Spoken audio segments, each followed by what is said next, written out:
ನನ್ನ ಹೆಸರು ಅಕ್ಷತಾ. ನಾನು 6ನೇ ತರಗತಿಯಲ್ಲಿ ಓದುತ್ತಿದ್ದೇನೆ. ಈ ದಿನ ವಿದ್ಯುತ್ ವಾಹಕಗಳು ಮತ್ತು ಅವಾಹಕಗಳನ್ನು ನಿಮಗೆಲ್ಲರಿಗೂ ಪರಿಚಯಿಸಲು ಈ ಮಾದರಿಯನ್ನು ಮಾಡಿಕೊಂಡು ಬಂದಿದ್ದೇನೆ. ಇಲ್ಲಿ ಕೆಲವು ವಿದ್ಯುತ್ ವಾಹಕಗಳು ಮತ್ತು ಅವಾಹಕಗಳನ್ನು ಜೋಡಿಸಿ ಇಟ್ಟಿದ್ದೇನೆ.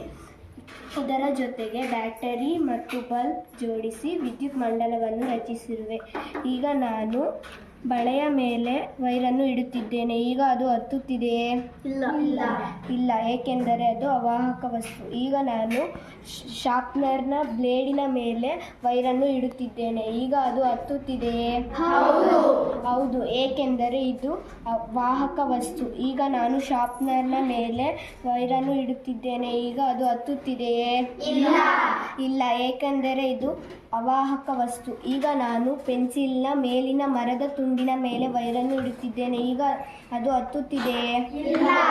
ಇಲ್ಲ, ಏಕೆಂದರೆ ಇದು ಅವಾಹಕ ವಸ್ತು. ಈಗ ನಾನು ಪೆನ್ಸಿಲಿನ 2 ತುದಿಯ ಮೇಲೆ ವೈರನ್ನು ಇಡುತ್ತಿದ್ದೇನೆ. ಈಗ ಅದು ಹತ್ತುತ್ತಿದೆಯೇ? ಹೌದು, ಏಕೆಂದರೆ ಇದು ವಾಹಕ ವಸ್ತು. ಈಗ ನಾನು ರಬ್ಬರ್ನ ಮೇಲೆ ವೈರನ್ನು ಇಡುತ್ತಿದ್ದೇನೆ. ಈಗ ಅದು ಹತ್ತುತ್ತಿದೆಯೇ?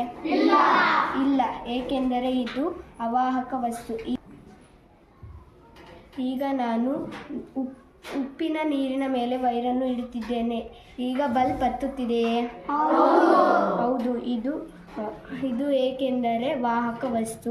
ಈಗ ವಾಹಕ ವಸ್ತು ಶಾರ್ಪ್ನರ್ನ ಬ್ಲೇಡ್, 2 ತುದಿಯ ಪೆನ್ಸಿಲ್, ಉಪ್ಪು, ನೀರು.